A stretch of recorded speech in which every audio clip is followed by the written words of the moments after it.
The ancient city of Numus was rocked by a wave of explosions that swept the bases of all buildings. Quickly they fell to dust, rumbling amid a distant Dawi cheer.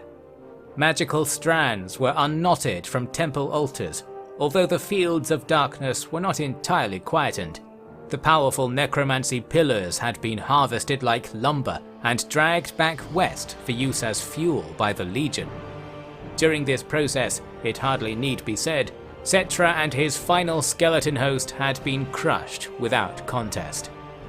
Settra's spirit was set adrift in the mountains, robbed of any avatar, now set to endure the curse of undeath in its most vulnerable and powerless form. Alder and company strode home through freshening ethers, tainted only by their volatile cargo of soulstones. They were to be greeted at Khemri by news filtering down from the human lands. The forces of chaos were commencing their grand operation. This was no surprise, of course, and Uldor had foreseen it no better than most Old World denizens.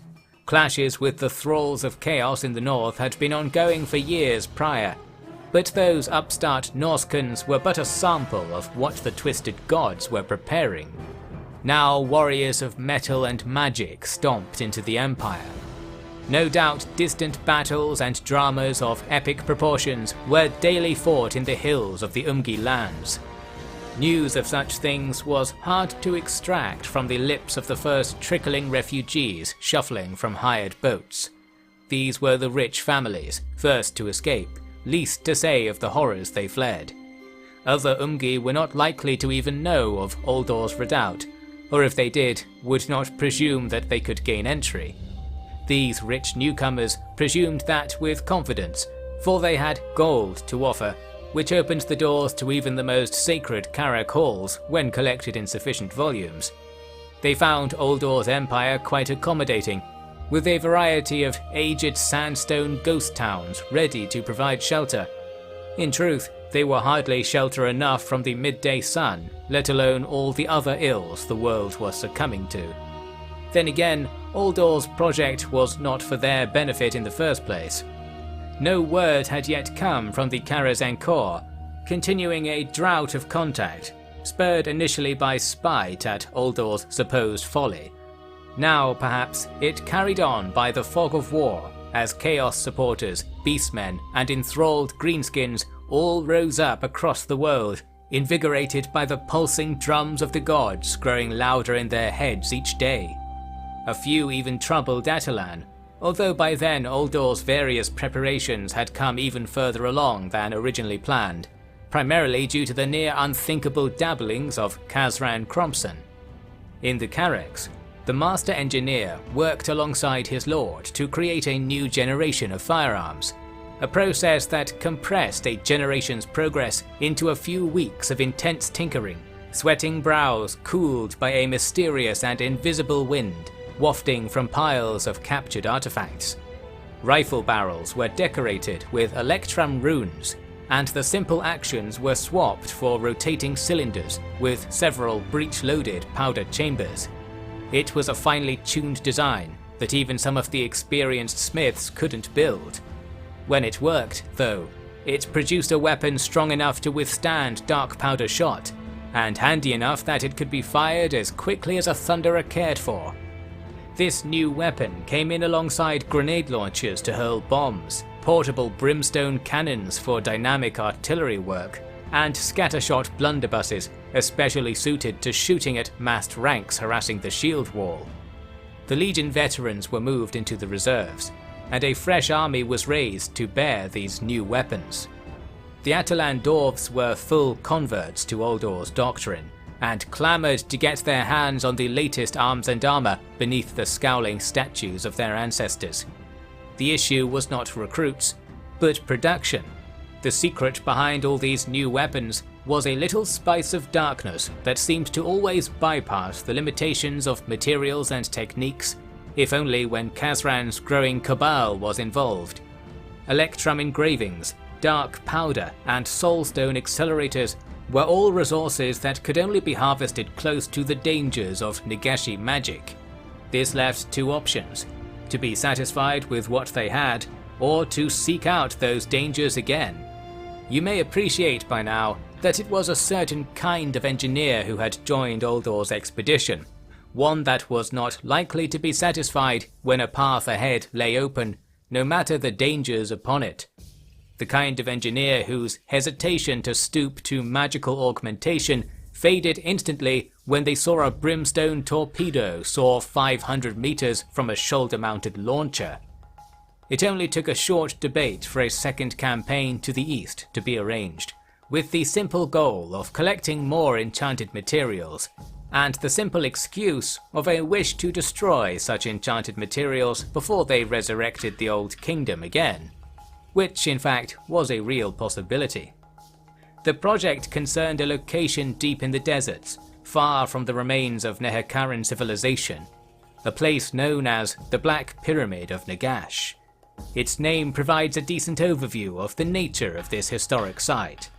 The titular tomb lay at the center of a wasteland, pure sand sea, devoid of the patches of life and civilization most of Araby harbored. This was no coincidence. The construction of the Black Pyramid had come at the cost of the ancient kingdom that once surrounded its site. Such was the will of Nagash, the originator of the undead curse, or indeed the undead blessing as it seemed to him.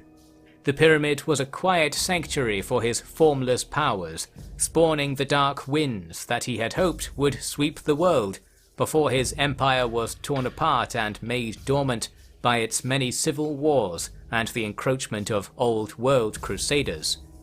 It would have been hard to find for the marching Dawi, were it not for the thing's enormous size and the minor detail that its concentration of magic allowed it to hover so high that a pyramid just as tall could fit underneath it.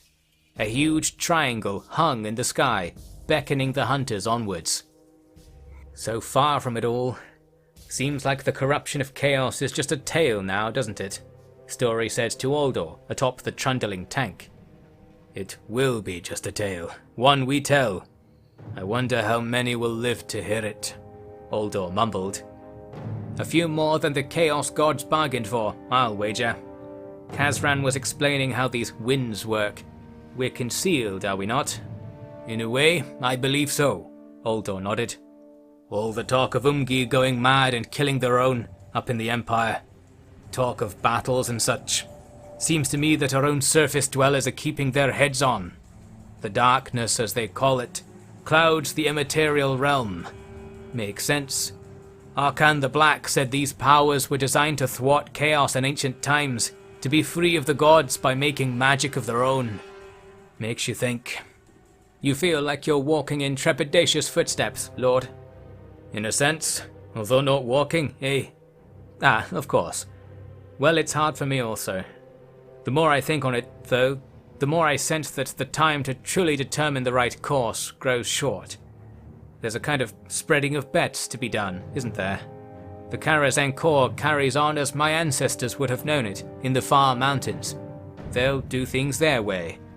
We now do things in ours. And if one or the other is the right course, then at least someone took it. Only one mortal needs to make it to show the Chaos Gods their powers are incomplete. That'll be you, will it? Nay, not if you'll take me to battle after battle, Lord. Luck's as depletable as our foul stock of magic stone, I fear. This machine, metaphorically speaking, might just make it through. I suppose a literal interpretation could be apt also. Then again, would it be fair to call this landcrawler a living thing of sorts? Being that its energies come from souls, is it? As you said, Thane, time grows short. It moves, it fights. We'll decide whether it needs a proper burial if and when the need arises. Practical, Lord, very practical. Let's see that it shan't, then.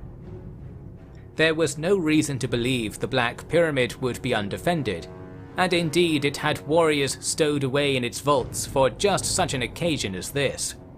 A host of the usual Old Kingdom troops came to intercept the Dawi. Uldor took his force off the road and formed up on a gentle slope, with a tall bank of cliffs on his left and a slippery dell of loose sand on his right. There was even time to range out ground ahead of them for pinpoint accurate shooting.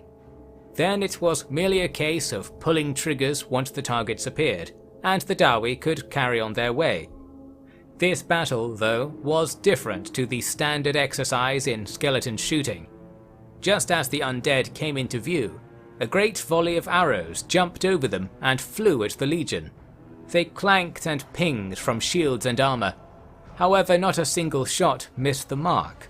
Every arrow had hit some part of the army.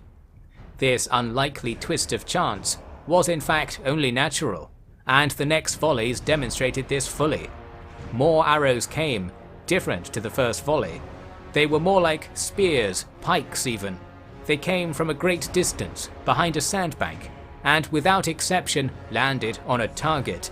Many targets in fact, given the size of these missiles in comparison to the dwarves. Whenever a shot was flying amiss, it changed course by some invisible compulsion and descended right into the middle of the nearest cluster of shields. Those shields were like dry leaves against the force of these impacts, as were the armor and bones behind them. By the time the third volley was falling, the legion was in disarray, with huge holes in the shield wall, marked by piles of bloody mess. And the main body of the skeleton army was still stepping forwards, appearing different to their traditional shambling mob. They were upright, with lunging gait, almost at a run and completely in unison. The Shabti held their place in formation obediently, and a war sphinx calmly oversaw this deadly parade. A blow from the landcrawler's main gun hit the sphinx squarely in the chest. It stumbled in its step, then carried on unscarred. The cannonballs fell to the ground, flattened and smoky. "Retreat!" Uldor bellowed. He flew flags and blew horns as yet unused in his battles. The legion turned and hurried backwards, more javelins still finding them from afar. A spear hit the landcrawler just below the rim, casting out splinters that floored a few of the crew beside Uldor. The engine was pumped into action, speeding away down a long hill towards a plain behind them. About half the legion made it out from the undead moor. They regrouped around the landcrawler on that plain, but always the Tomb King troops came on after them. It was noted that the speed of their advance was varying greatly. When they were close by, they seemed invigorated and athletic, but afar they appeared the same bumbling bags of bones they usually were. Another observation was of the source of the deadly archery. A row of Ashabti warrior idols was bringing up the rear, carrying bows large even for their towering bodies. When the legion reformed to try and halt the pursuit, these Ashabti calmly drew back arrows and loosed them vaguely forwards. Such was the best aim such undexterous creatures could achieve. It was not their aim scoring them hits though, but the strange pattern of flight that had the arrows curve and zoom like birds to find their targets. The brimstone torpedo launchers sent out volleys of incendiary rocks to strike at these deadly archers. A few hits were scored, but the idols weren't even knocked over by the impact.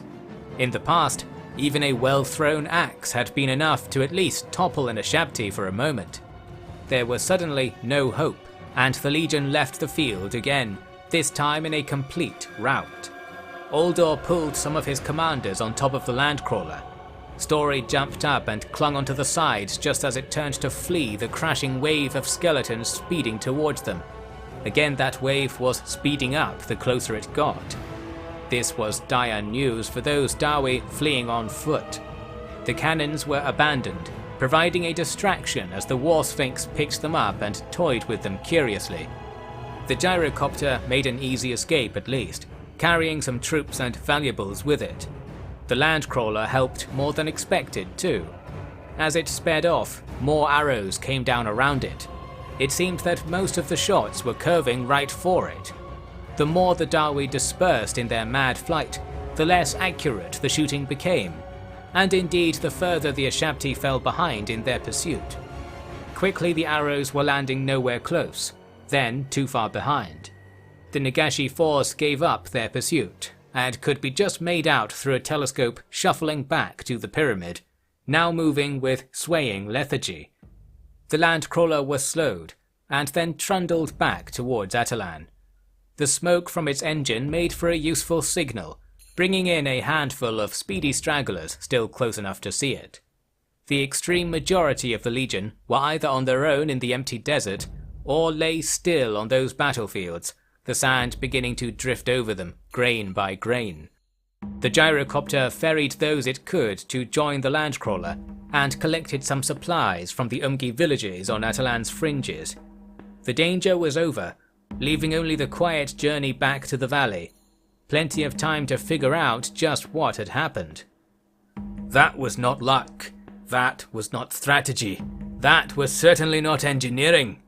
That was magic, Uldor concluded. And not just any magic, was it? That power of theirs was waxing and waning as they came by. They were getting stronger because of our ore, because of the electrum in the guns, and the soul stone below our behinds right now, weren't they? These words were directed at Khazran, whose gaze stuck to the sand-scratched metal plate he sat on. He made no reply. Magic defeats magic. That's what you've been saying, isn't it? Story added. We've opened ourselves to all manner of attack, haven't we? I don't know, Khazran blurted out. There were sighs all round. After a period of thoughtful journeying, Khazran said, We can still build up past all this. How so? Uldor asked. We can get more powerful. We can do this better than them. Can you hear yourself? Story said. You've the tone of a chaos priest. More powerful. It is the powers you and your deviants crave that have us now filling out volumes of grudges, of which many mention you by name. Thane, you don't understand. They can already hit us at as many paces as they care for. What is there to lose by doubling down, and perhaps being able to say the same ourselves? What are you talking about? Uldor snapped. We know the limits now. We know we're already past them. That means it won't make much difference if we keep going. In fact, we can stop sharing their power and start stealing it, owning it entirely. The power they designed to fight chaos, remember? Chaos defeats chaos, that's what you're about to say, Story quipped. If it were true, I'd not hesitate to say it. That's why I'm an engineer, Khazran declared. The conversation was terminated at that, with Uldor making his usual point of not siding either way. Such was the only correct option, with no good sign of what was right. The expedition to the pyramid had been a failure, although in the grander scheme it was a mere sideshow. At home, the work preparing defences and stores for the dark times ahead carried on, and when Khazran was back in his workshop at Vulture Mountain, his projects carried on too. This was the cause of grumbling and protest even. Still, Uldor had a few trusted Longbeards posted at workshop doors. He too, after all, was an engineer.